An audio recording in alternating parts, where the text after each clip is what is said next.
No livro O Abismo, orientado pelo espírito André Luiz, o médium Américo Ranieri nos leva em uma perturbadora viagem por profundezas até então desconhecidas do umbral.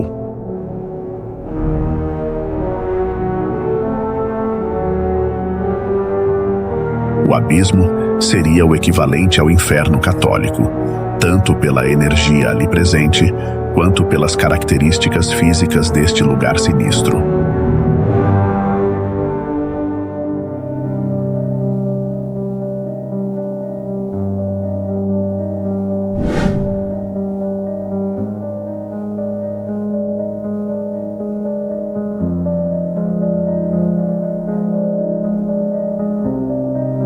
Um lugar de espíritos degradados pela permanência no mal, muitos não possuindo mais corpo espiritual, pois perderam o controle da mente consciente. E que agora se encontram em uma descida vertiginosa para abismos cada vez mais terríveis e profundos, onde vão cumprir as penas impostas por suas atitudes em várias encarnações passadas.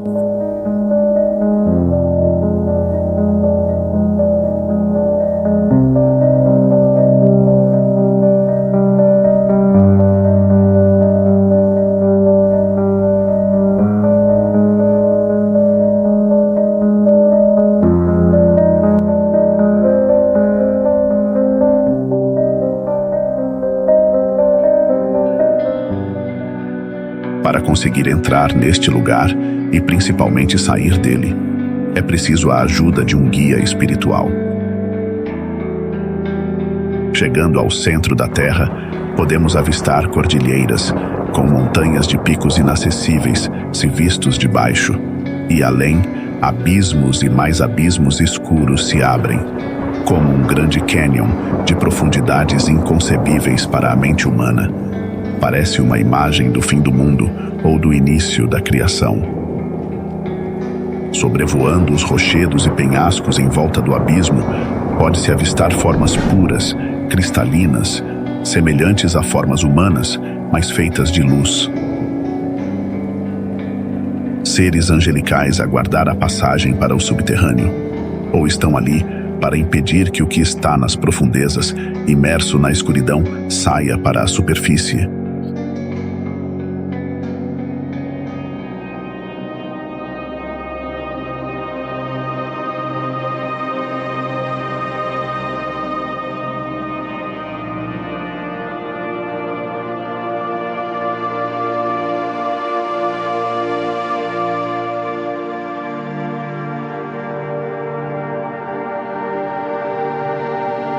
E muito distante, sobre um alto penhasco, domina a cena um anjo sublime, o arcanjo Gabriel, com suas longas asas, emanando sua luz divina para dentro da escuridão do abismo. É como uma chuva de estrelas, a iluminar aos poucos as sombras abaixo.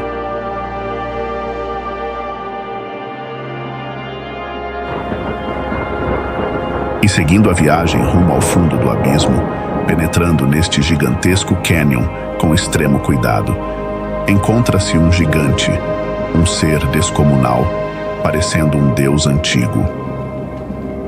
Seu nome é Palaton, guardião do primeiro portal. Não sabeis que estás nos infernos, e aqui não há consolo e nem esperança?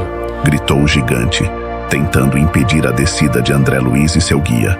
Mas um raio de luz mandado por Gabriel lhes deu a passagem. Deixando o gigante Palaton para trás, o caminho termina numa escadaria de pequenos degraus, a se perder nas profundezas, até chegar na borda de um novo abismo, que mais parece uma grande cova.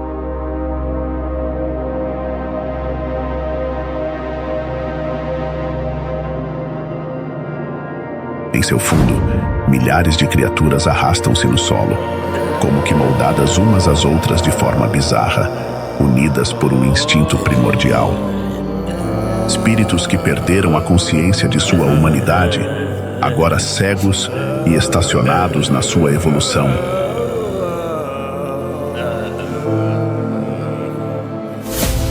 Do alto, o arcanjo Gabriel emana raios de luz celestial para o fundo do abismo, Mas longe de ser uma bênção para estas criaturas, ainda tão distantes da salvação, é algo que acaba por aumentar a sua agonia. Ficarão aqui por muito, muito tempo, até o dia em que a força da lei divina os arraste de novo para a superfície, para novas encarnações.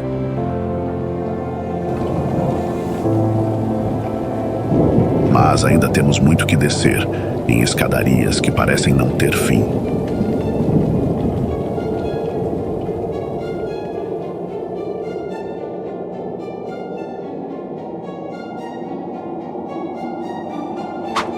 Mais abaixo, enormes serpentes atravessam o caminho.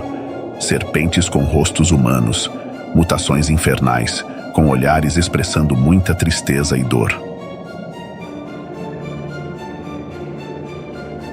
São espíritos deformados, alguns a vagar pelo abismo há milhares de anos, reduzidos a estas formas rastejantes pelas vidas que levaram na Terra. De tanto se culpar por seu egoísmo e prática do mal absoluto, um espírito pode ter seu perispírito transmutado para esta forma terrível. Um processo de autodestruição do organismo psíquico. Nesse caso, um retorno a formas inferiores, pelas quais o espírito já passara, assim como todos nós já passamos, há milhões de anos, nos primórdios da nossa evolução.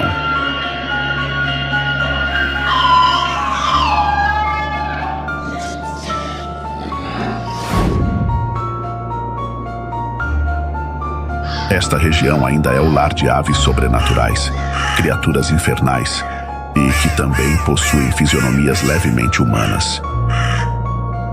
Também são espíritos condenados, vendo suas formas regredirem, remetendo a um passado muito distante em nossa jornada no plano físico.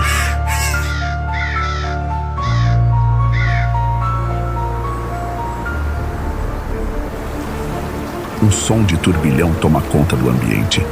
Chegamos em um rio, muito largo e caudaloso, nas profundezas do abismo. Este é o Rio Plátino, com águas que lembram prata líquida, um dos muitos rios que correm por esta dimensão trevosa.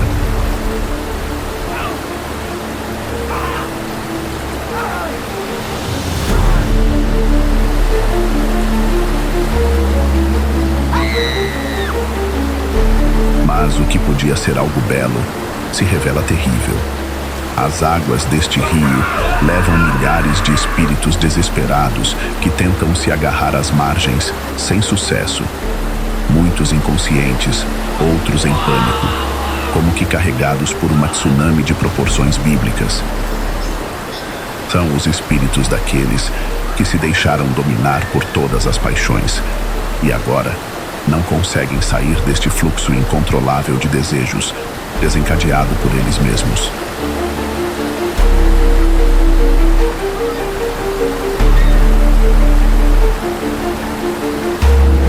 Hora de deixar os horrores do Plátino para trás.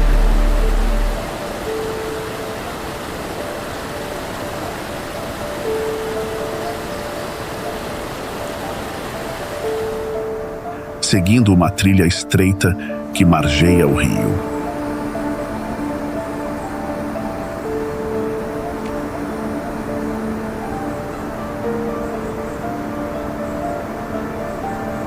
Chegamos em um lugar mais aberto, onde podemos avistar na margem oposta uma campina, de onde árvores estranhas parecem nos espreitar. Árvores que parecem formas humanas, são espíritos que se vegetalizaram. Corações aflitos e inteligências que foram caindo, até atingir a inconsciência e começarem a ver seus corpos retrocedendo na escala da evolução. Um dia, voltarão até o mineral e descerão ainda um pouco mais no seu nível de consciência, mas é certo que retornarão seu caminho na evolução.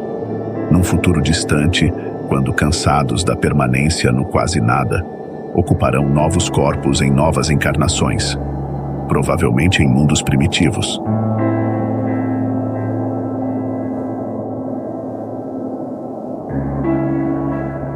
Chegamos agora em um imenso lago, de águas paradas, de coloração esverdeada. Ao olhar com atenção, percebe-se que não é água, mas algo gelatinoso, pegajoso. E dentro dessa substância maligna, nos deparamos com milhares de rostos semi-humanos. Espíritos que desceram até o mais profundo abismo, se transformando em uma espécie de massa coletiva e disforme, unidos pela mesma vibração negativa. São as criaturas que mais tempo demorarão para reencarnar. Para elas, a superfície terrestre onde vivemos é o céu. Estão tão distantes do nosso já atrasado nível evolucional como nós estamos de seres angelicais.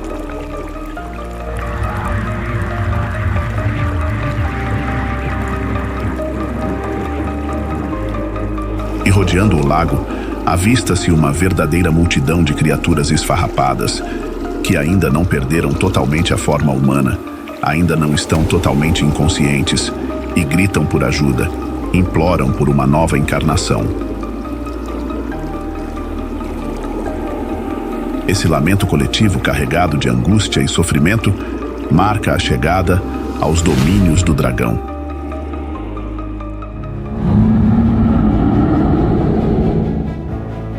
O dragão, aquele que se opõe a Deus.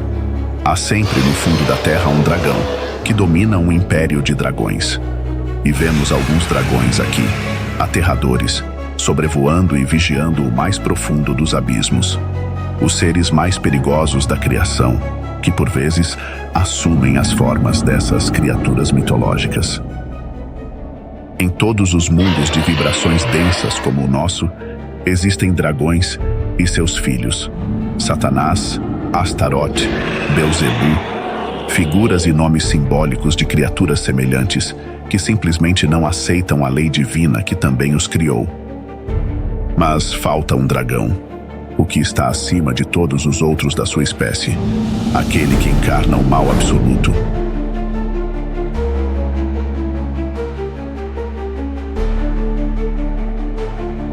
A 50 metros abaixo, nos deparamos com uma espécie de praça aberta. E em seu centro, acorrentado, uivando e gemendo, uma criatura colossal cuja simples visão já seria suficiente para fazer um coração parar. Um gigante com talvez uma centena de metros de altura, cercado por um batalhão de adoradores que pareciam ter saído de um pesadelo. Seu nome, ou pelo menos um dos seus muitos nomes, é Lúcifer. Em breve será libertado por Deus. Terá 1000 dias para reinar na Terra, para então ser vencido. E nesses 1000 dias, as escolhas do homem decidirão o destino do mundo.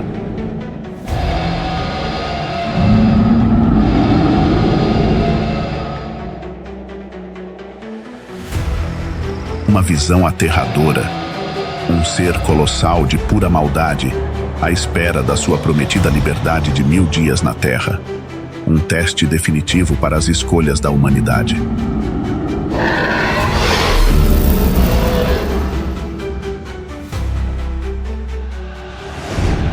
Nesta sinistra arca, também objeto de adoração destas criaturas, estão as leis de Lúcifer. São como uma variação maligna dos 10 mandamentos de Deus, e essa é a sua versão da Arca da Aliança, mas aqui, uma aliança com o diabo.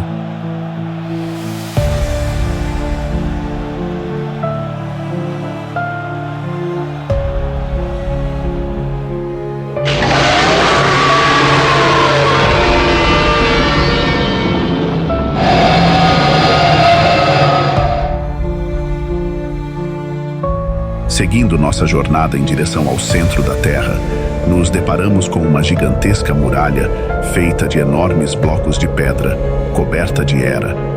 Há quantos milênios estaria ali?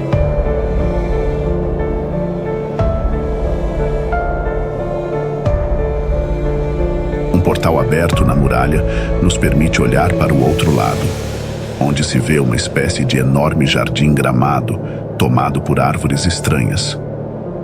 Semelhantes às árvores da terra, mas de coloração avermelhada. E nesse jardim encontra-se uma grande casa de pedra.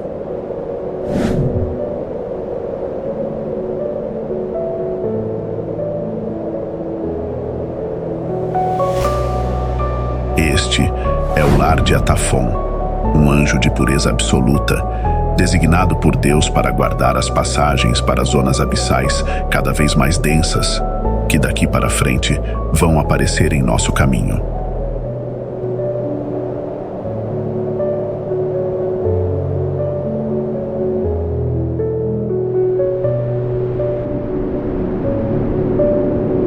Um vento muito frio começa a soprar, vindo dos abismos mais profundos. Um vento que carrega o eco de milhões de lamentos de almas em sofrimento terrível.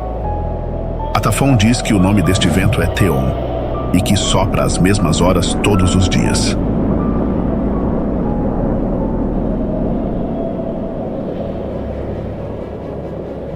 Preparem-se para o pior, avisa Atafon.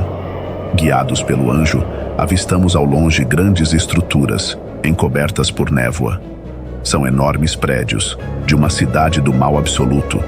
São grandes torres, de aspecto medieval, construções parecendo colossais catedrais malignas. Em comum entre os milhares de habitantes desta metrópole, o desejo de permanecerem no mal. Para entrar na cidade, é preciso atravessar um grande arco, onde está escrito: "Não amamos Deus, nosso mestre é o dragão." Com esta inscrição, querem demonstrar seu desprezo pelo Criador.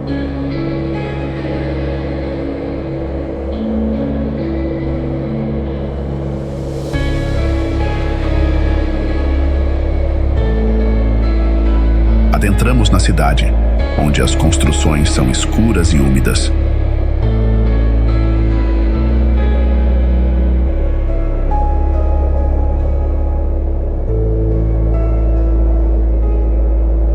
Das portas e janelas entreabertas, podemos vislumbrar seus moradores.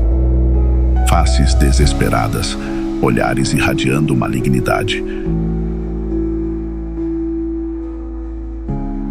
Segundo Atafon, são espíritos trevosos que ainda pensam que são homens. À medida em que avançamos, seres cada vez mais estranhos se escondem nos ângulos mais escuros dos caminhos. Toda a cidade é habitada.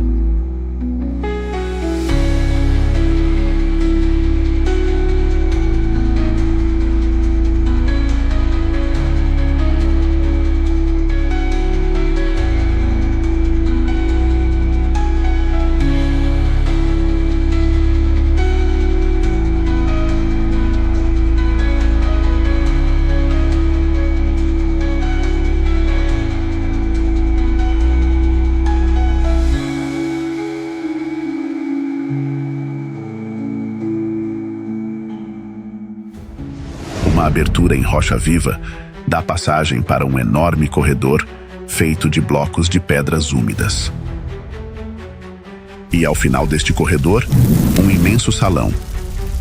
No centro, uma grande fogueira, e iluminada pela sua luz, vemos uma estranha criatura. Um demônio das profundezas infernais, uma espécie de anão muito robusto, com uma enorme cabeça, onde desponta um olho só no centro da testa, como um cíclope. Ele leva na cintura um molho de chaves. É o guarda e carrasco daquele inferno em particular.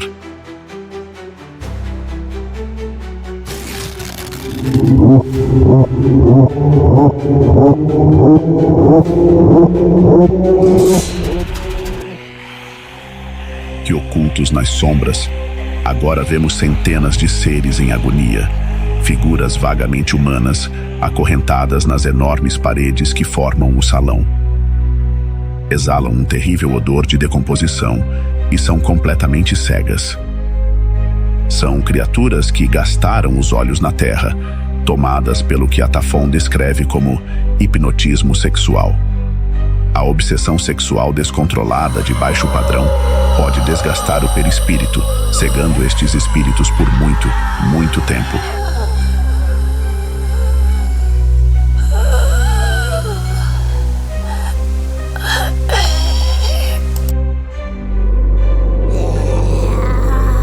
mulher chama a atenção dos viajantes, parecendo uma árvore ressecada, seus membros retorcidos, a balbuciar palavras ininteligíveis. Por trás destes olhos cegos, ainda sonha e se vê coberta de ouro no interior de palácios, ao lado de imperadores e reis que seduziu em vidas passadas. Mas quem a vê agora só enxerga podridão e lama.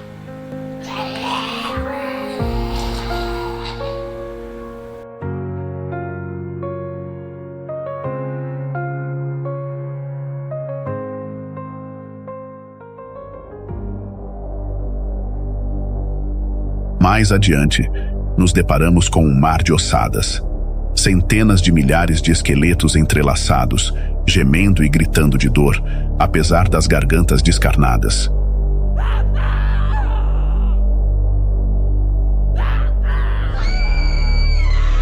São espíritos daqueles que acreditaram tão firmemente que após a morte só restaria o esqueleto.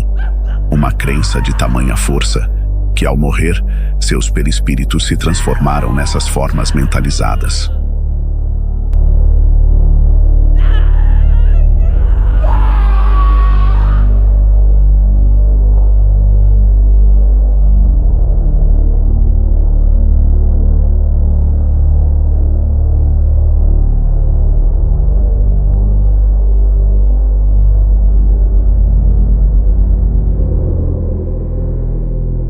Seguimos viagem guiados pelo anjo Atafon, o guardião das zonas abissais mais trevosas.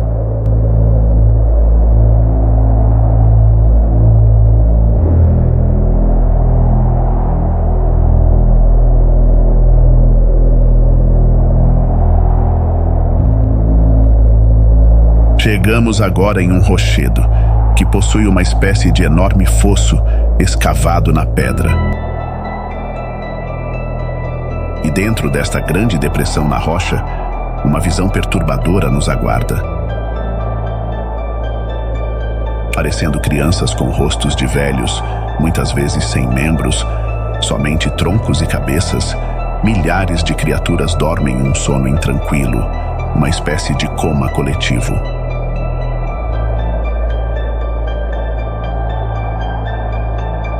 Olhos fundos, absolutamente fechados, como fetos amontoados em um útero materno.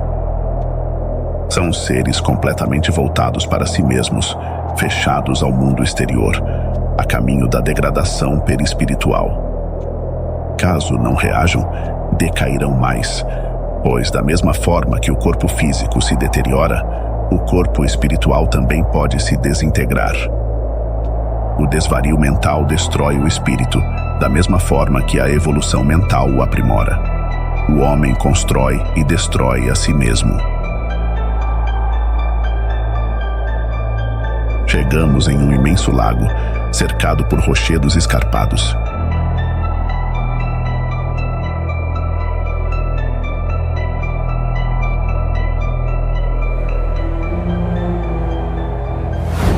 Uma sombra imensa escurece ainda mais aquela região de penumbra. Algo nos sobrevoava, uma espécie de ave, não um pássaro qualquer. Algo monstruoso, como que saído de um pesadelo, com pelo menos 100 metros de envergadura em suas asas de penas negras e aspecto repugnante. A ave infernal é um dos muitos guardiões a serviço dos dragões, que vigiam aquele lugar sinistro.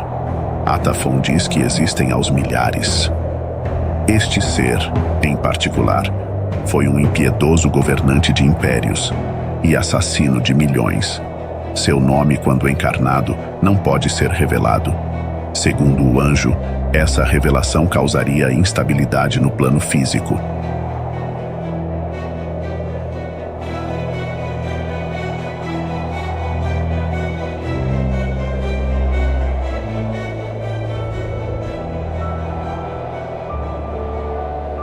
E seguimos descendo pelos abismos até chegar na borda de um rochedo que faz fronteira com um imenso e estranho lamaçal, cor cinza chumbo, parecendo material expelido de algum vulcão.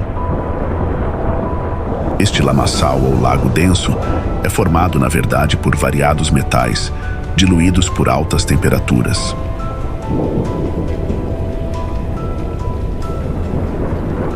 E dentro desta massa grosseira, observamos espíritos sofredores, como que chumbados ali, aos milhares. Estes são seres que sistematicamente deram fim à própria vida, encarnação após reencarnação, num ciclo milenar de autodestruição incontrolável. Gritos de pavor ecoam do interior desta lama escura, e só de tocar nessa substância é possível captar as energias de baixa vibração ali presentes, revivendo os terríveis momentos em que esses seres se suicidaram em vidas passadas.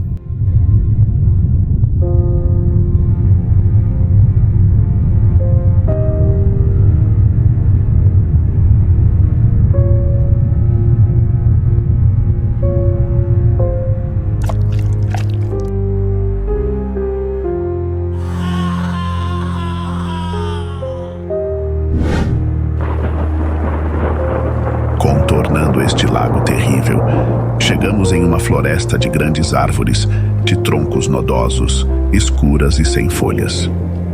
São espíritos já completamente vegetalizados, em estágio mais adiantado do que vimos alguns níveis acima. Atafon se aproximou de uma das maiores árvores e, alisando seu tronco, começou a irradiar uma luz celestial pelos dedos.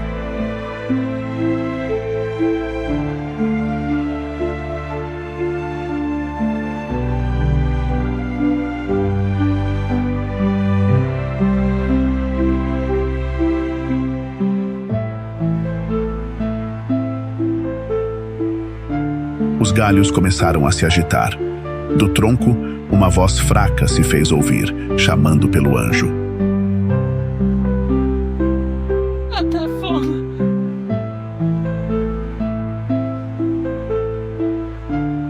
Atafon. O nome deste espírito em sofrimento era Hélia. Atafon disse para ela perseverar, pois um dia recuperaria sua forma antiga e seguiria na sua evolução. Mas Hélia se recusava, se achava no Nirvana e queria se perder ali para sempre, e culpava Deus pela sua condição atual. Há quanto tempo estaria ali? Até onde mais desceria? Seu livre-arbítrio iria determinar seu destino.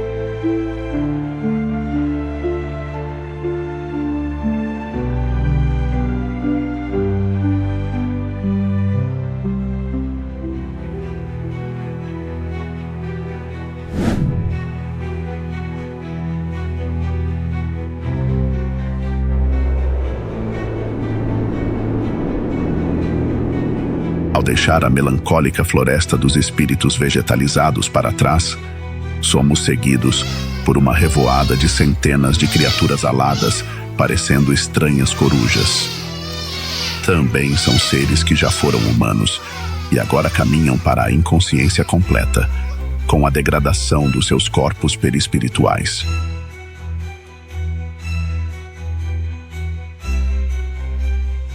Chegamos em outro imenso lago, parecendo um mar, circundado por uma praia de lama como um grande charco. Desta praia, avista-se uma enorme montanha.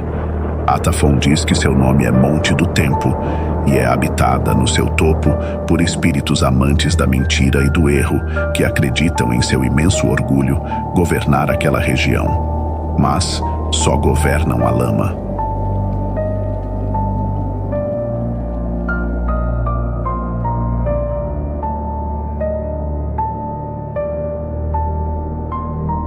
No pântano, somos observados por seres estranhos, a chafurdar na imundície. Criaturas mutiladas, atestados vivos do quanto um espírito pode decair nos abismos, um retrato de como a mente pode mudar o corpo psicofísico. São bizarras criaturas em tudo semelhantes a rãs, mas do tamanho de homens, a se arrastar na inconsciência. Pele gelatinosa e semi-transparente, rostos vagamente humanos, como mutações saídas de um pesadelo. Suspiravam e arfavam em uma espécie de tristeza dolorosa. Existiam ali aos milhares, ocultos ocupando cada metro quadrado daquele pântano fétido. Fisionomias apáticas. Atafon explica que são os indecisos, criaturas que por muitas vidas não conseguiam se decidir nem por Deus, nem pelos seres inferiores. Presos entre a matéria e o espírito, sem nunca escolher um lado. Perderam tanto tempo que não puderam subir e agora ficam entre o lago e a lama.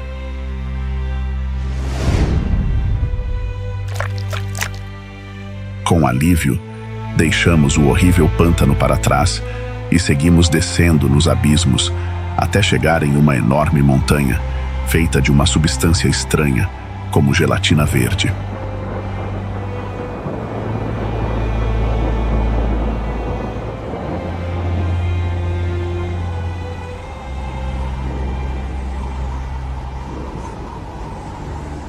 Seguimos Atafon e penetramos nesta substância gelatinosa.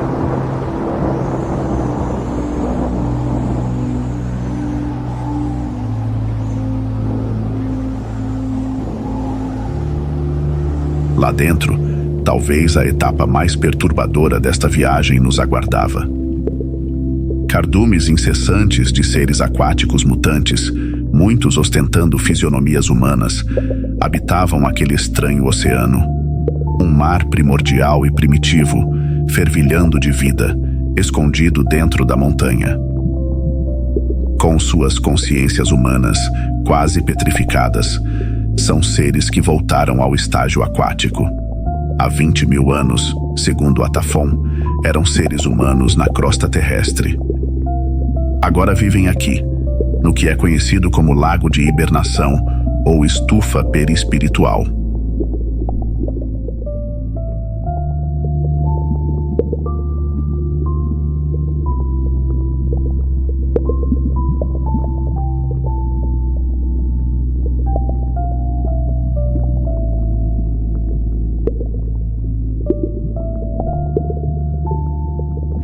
Um ser bizarro vem ao nosso encontro, em tudo lembrando o lendário Poseidon ou Netuno, deus da mitologia grega, mestre dos oceanos. Tridente, barbas longas e da cintura para baixo um peixe, diz ser um nerodiano, um vigilante dos dragões. Ele nos guia naquele estranho mar gelatinoso até uma caverna, onde dormem milhares de seres parecendo peixes mumificados, com cabeças vagamente humanas. Estas criaturas, no estágio anterior, eram rãs no pântano tenebroso pelo qual passamos. Agora, desceram mais ainda, sem mãos nem pernas, em estado de profunda estagnação mental.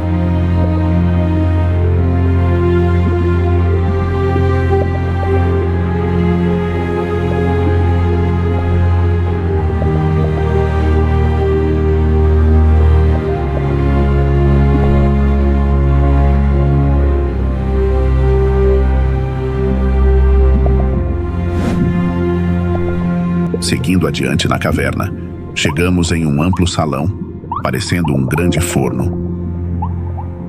Milhares de ovos semi-transparentes estão depositados ali.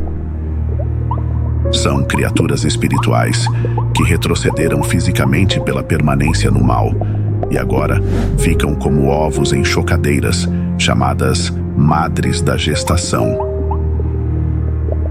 Ainda mais estagnados do que os espíritos ovoides, pois estão mais fechados a qualquer influência exterior. Este é o limiar da chamada segunda morte, a degradação total do perispírito.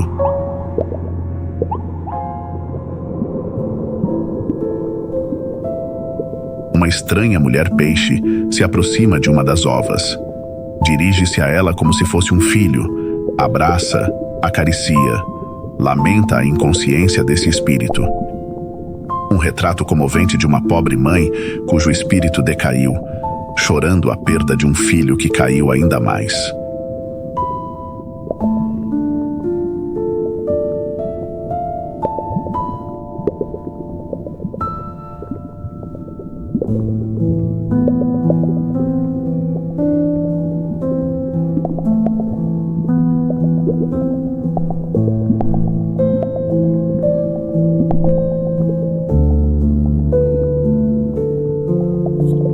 mais penetramos nesse perturbador oceano gelatinoso, mais criaturas monstruosas surgem das sombras. Algumas de tamanho descomunal, espíritos muito, muito antigos, que criaram estas terríveis prisões para si mesmos.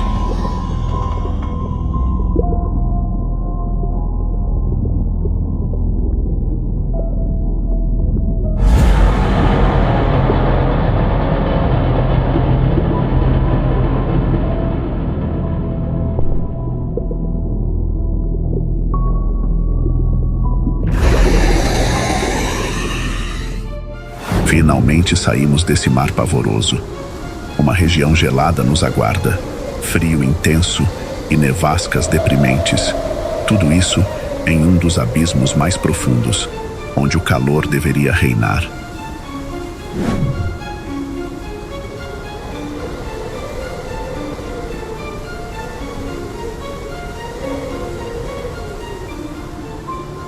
Aqui residem Temp e Terra, duas criaturas femininas angelicais, seres de pura luz, muito próximas de Atafon na sua evolução. Sua missão: ensinar aos habitantes dos abismos as leis de Deus e amparar aqueles espíritos que se perdem nessas regiões infernais. Elas também vigiam a passagem para os subabismos, os abismos dos abismos, regiões que André Luiz não teve permissão para visitar. Que horrores guardarão estes lugares? Mas lembre-se, há monstros e anjos na criação divina, por todos os cantos do universo. Porém, um dia, todos, sem exceção, se encontrarão na glória de Deus, redimidos e purificados. Não deixem de ler o livro O Abismo, de Ranieri.